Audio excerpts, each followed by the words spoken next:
What is going on, everyone? So in this video is just gonna be a nice and a short and sweet one. We're just gonna discuss. Um, I felt like it was necessary because I'm a basketball fan. I love basketball. I breathe basketball. I think it's necessary to talk about what happened um between the Nuggets and the Clippers.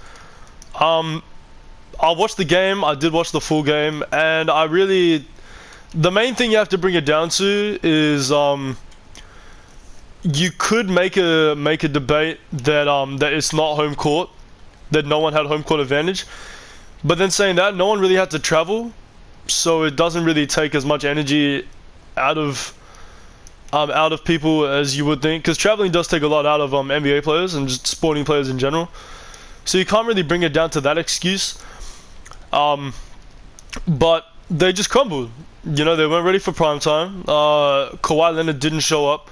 Paul George definitely did not show up. Lou Will didn't show up. Six Man of the Year Montrezl Harrell didn't show up.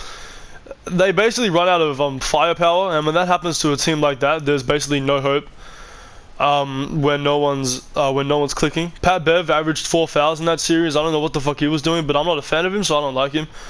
The way I see it now, the NBA is it's in a good place.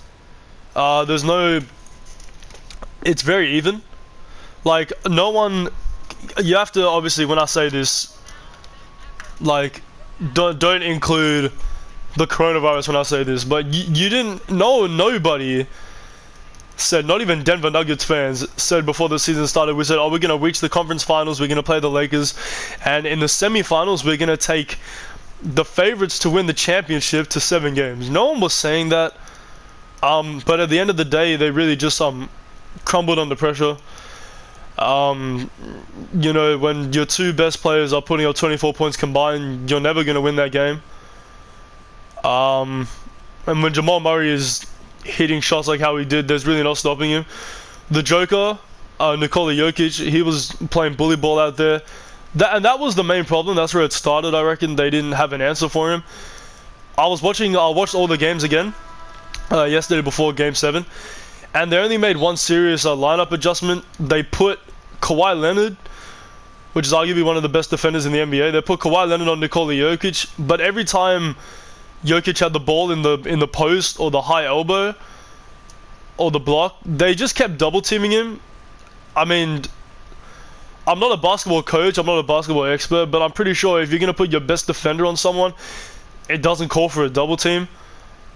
I reckon that makes no sense. I mean, like, why would you double team him?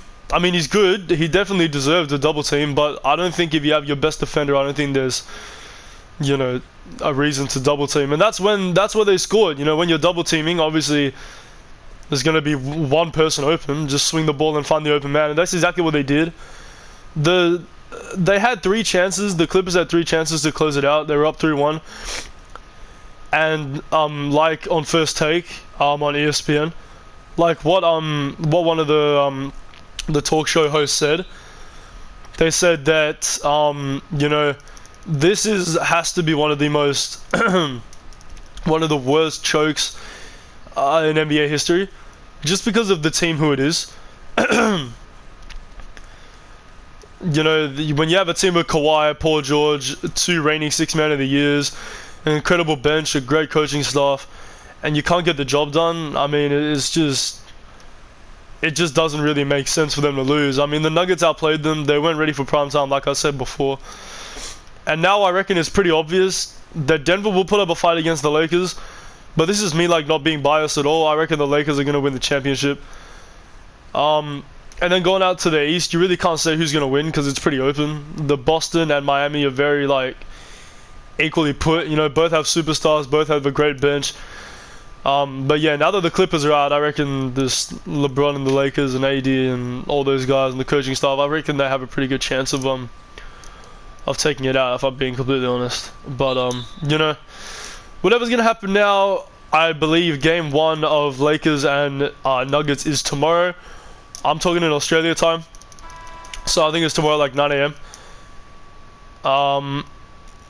But yeah, man, I have no idea what to expect tomorrow. you know, it should be a good game. Two great teams going at it. But I reckon now that the Clippers are out of it, I reckon just the Lakers have a wide open chance. I don't think they're gonna blow it. You know, I believe they're too good of a team to blow a conference finals, a championship, and making it to the NBA finals.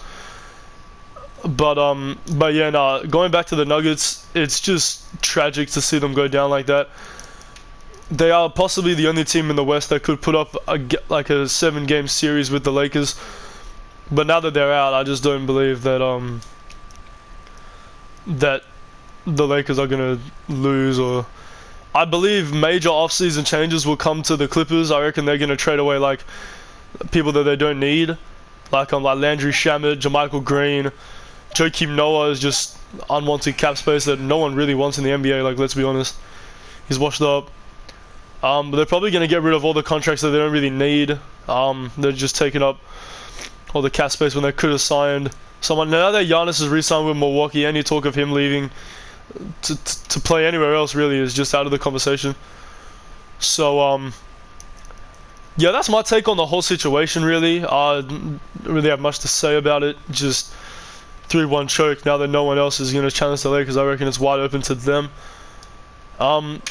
But yeah, like I said, that's all this video is going to be. If you guys want to see me do more talking stuff like this, make sure to drop this video a like and subscribe if you like.